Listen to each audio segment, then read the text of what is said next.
Et nous voilà à la place centrale.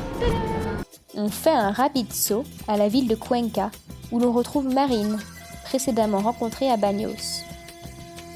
Cuenca est la ville réputée pour la fabrication du célèbre chapeau de Panama, et certains ateliers exportent dans le monde entier. Grand amateur de chapeaux, nous visitons l'usine de la famille Ortega et apprenons sur les techniques de fabrication. Par contre, à 1 000 $ le chapeau, il n'y a que ce cher Johnny qui peut se le permettre. Plein de souvenirs en tête, il est l'heure pour nous de quitter l'Équateur.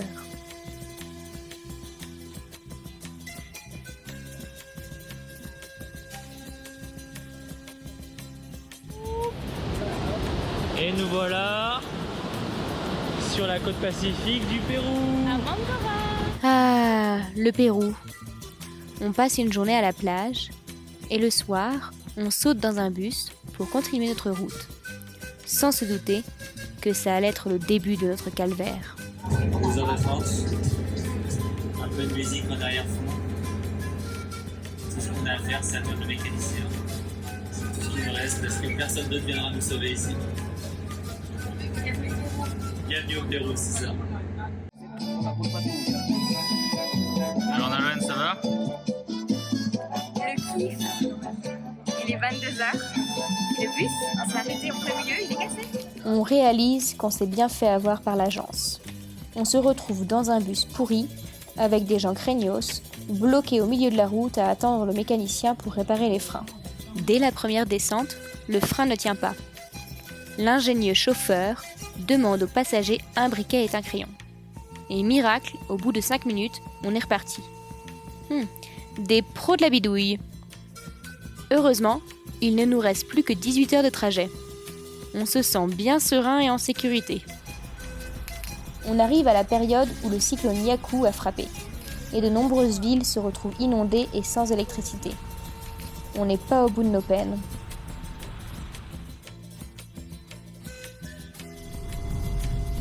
Le lendemain, on embarque avec un chauffeur en direction de la prochaine ville où un pont s'est effondré à cause du cyclone. Et dès la première flaque d'eau, le chauffeur crève. Et surprise, il n'a pas le bon embout. Il arrête 2 voitures, mais rien à faire. On finit par repartir avec 2 boulons sur 4 serrés. On a 40 minutes de route. Encore une fois, en toute sécurité et sérénité.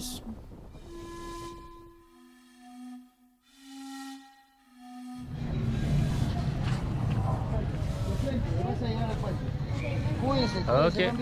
Notre chauffeur nous souhaite bon voyage. Franchement, jusque-là, on s'est régalé.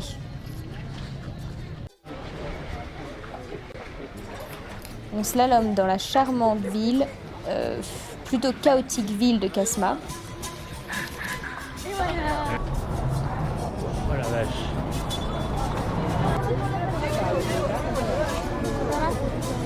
Tu vois?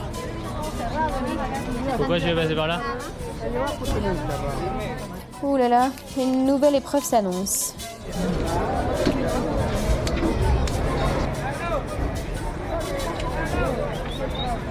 Bon bah, pour l'instant on sait pas trop ce qu'on va faire. Si on attend 2-3 heures avant de passer le pont ou pas. Le pont est en pleine réparation. Il va falloir prendre notre mal en patience.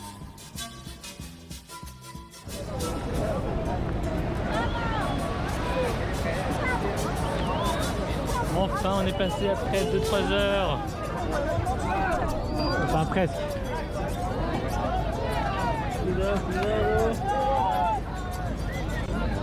C'est la seule liaison entre les villes du nord du Pérou et Lima.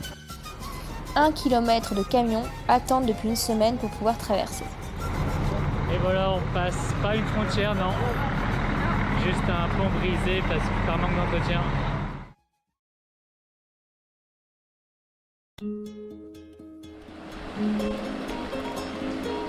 Enfin, la ville nous sourit.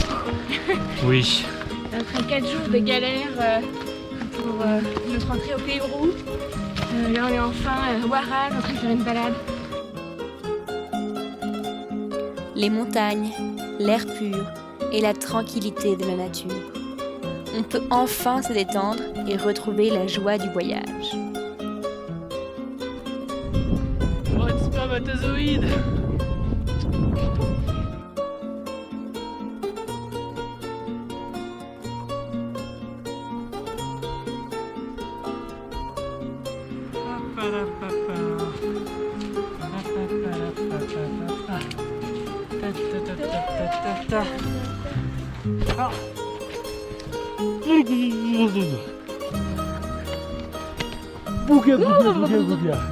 Le réveil à 5 h du matin nous fait un peu perdre la tête, mais surtout nous met de bonne humeur.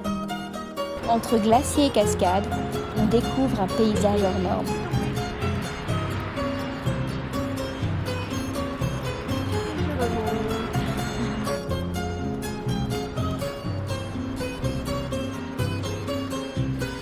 Pas mal. Pas mal? Ouais. Bah oui. À la Laguna 79. Relâche pas tes efforts en espagnol, mon chéri, mais c'est 69. Nous sommes à la Laguna 69, très très populaire dans la famille des Instagrammeurs. Donc nous aussi on est là pour prendre des belles images. Voilà, plaisir photo. Est-ce que vous aimez prendre des photos en général dans la vie? Non, pas vraiment. Pourquoi voulez-vous prendre des photos alors? Juste pour narguer le monde et c'est ça, mettre ça sur mon post, mon fil Instagram. Beaucoup de temps en vacances et du voyage. C'est trop cool. Les motivations de notre voyage se révèlent enfin en images.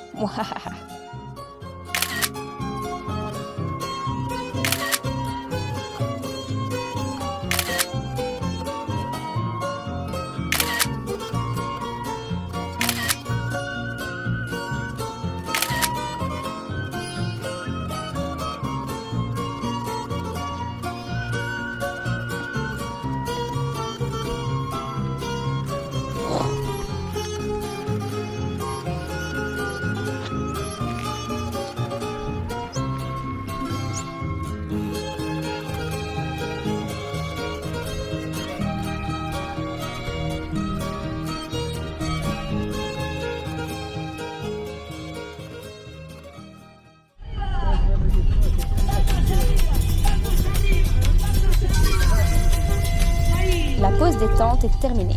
Maintenant, il faut s'enfoncer dans le pays en direction de l'Amazonie. Et les galères continuent. Sur un tronçon de 300 km, la route est en construction depuis apparemment toujours. Sacré péruvien. On fonce comme des dératés sur les petites routes avec notre chauffeur qui se prend pour un pilote de Formule 1. Bien heureusement, on a nos ceintures. Je plaisante bien sûr, c'est de la décoration en Amérique latine. Encore une fois, on se sent en toute sécurité et sérénité. Le chauffeur doit s'arrêter pour un problème de frein. Apparemment, nous sommes abonnés aux galères. Au moins, celui-ci est équipé. Il sélectionne les plaquettes de frein les moins usagées de sa collection et c'est reparti.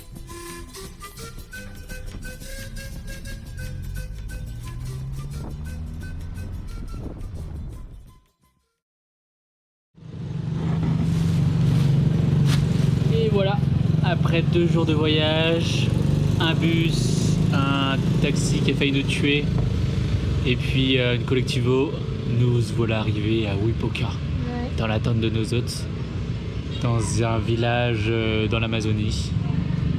Mystère. Vive l'aventure. Le chapitre volontariat en Amazonie peut commencer. Sadi, notre hôte, vient nous chercher en fin d'après-midi.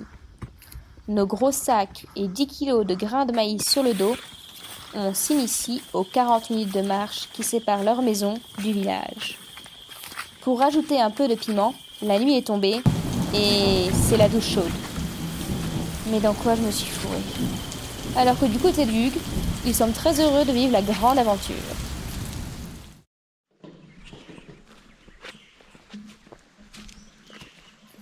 Le matin, on appréhende notre nouveau chez nous pour le prochain mois. On apprend davantage sur nos hôtes. Jackie, jeune maman bohème, et l'adorable Samy. Et Sadi, jeune père intrépide et très actif. Un couple qui s'est donné pour mission de restaurer et de protéger 40 hectares de forêt amazonienne. On est prêt à leur donner un coup de main.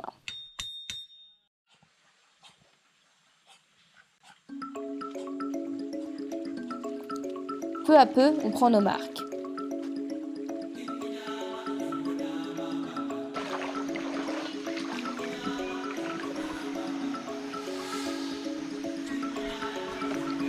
C'est parti pour une petite vaisselle.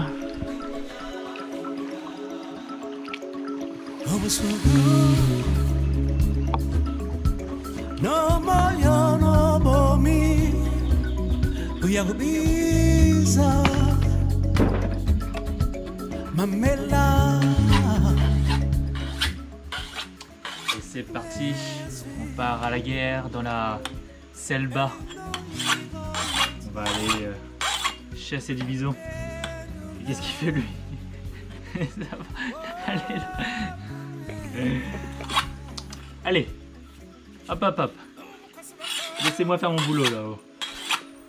Non mais c'est vraiment pas sérieux ici.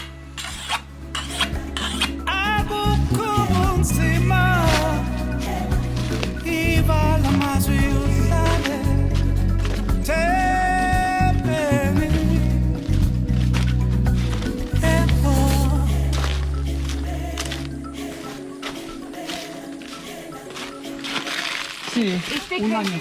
crece año? Wow. Generalmente los plátanos producen de 8 a 10 años. Ok. De 8 meses a un año Sí. se producen los plátanos. Ok. ¿Y después? 8 meses tal vez cuando la tierra es muy buena. On découvre son petit verger de bananier et on l'aide à lui donner un petit rafraîchissement. Une fois le travail achevé, c'est l'heure de la douche.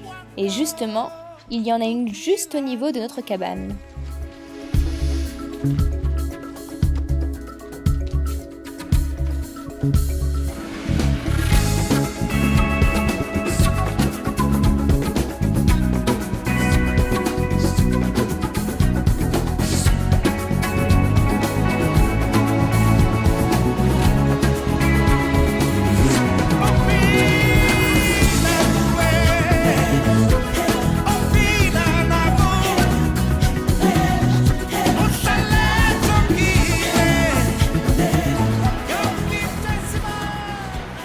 En général, en fin d'après-midi, c'est le déluge.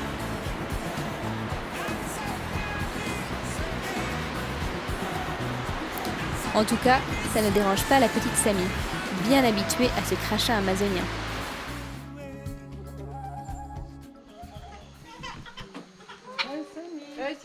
C'est pas tout, mais il faut bien se nourrir. Âme sensible, fermez les yeux.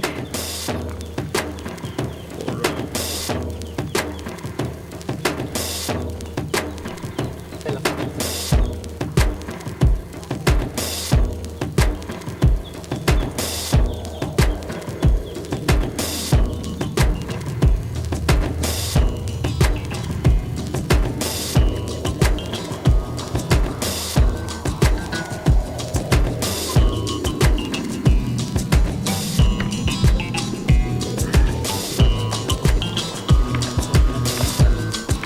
no.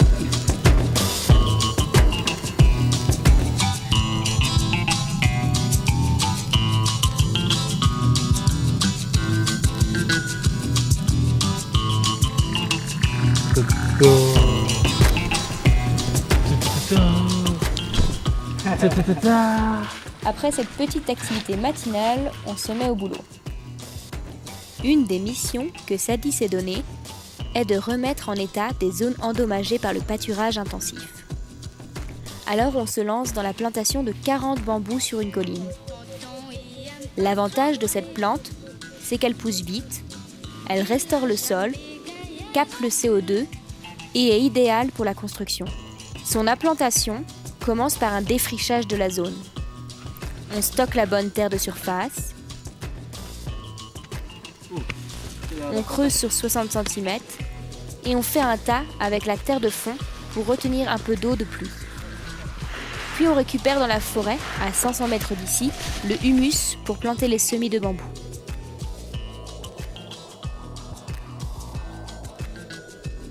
Il reste l'étape de protéger les semis de l'évaporation avec des herbes sèches.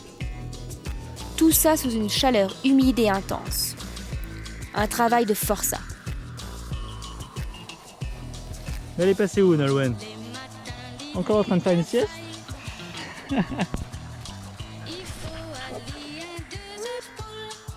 On en a pour 10 jours au moins. On aurait bien besoin de renfort.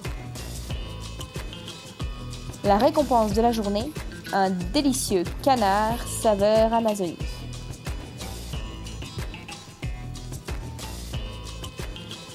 On raccompagne les parents de Jackie qui étaient venus rendre visite à leur fille et leur petite fille. Après un mois dans des conditions spartiates et d'humidité omniprésente, ils rentrent un peu en état de choc. Ils se demandent si leur fille n'a pas perdu la tête pour vivre dans un endroit pareil. Une chose est sûre, nous, on a perdu la tête pour venir vivre dans cet endroit bourré de moustiques. Fort heureusement, la relève arrive. On troque les parents de Jackie contre 2 nouveaux volontaires.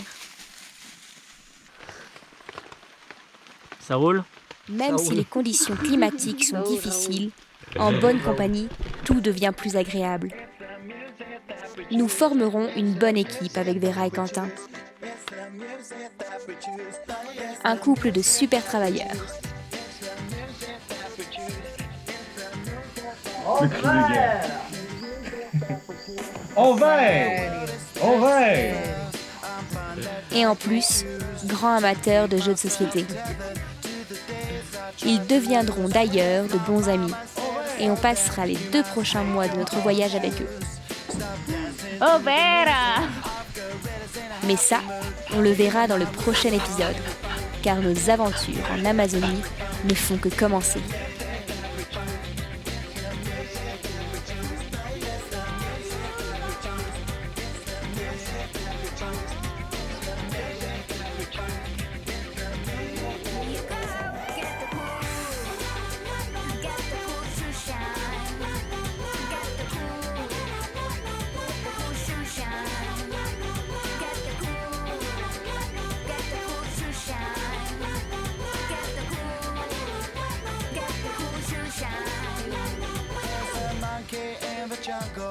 Watching a paper trail, caught up in the conflict between his brain and his tail. And if time's elimination, then we got nothing to lose. Please repeat the message, it's the music that we use. Keep on Mais quel homme! Je vais montrer tes muscles.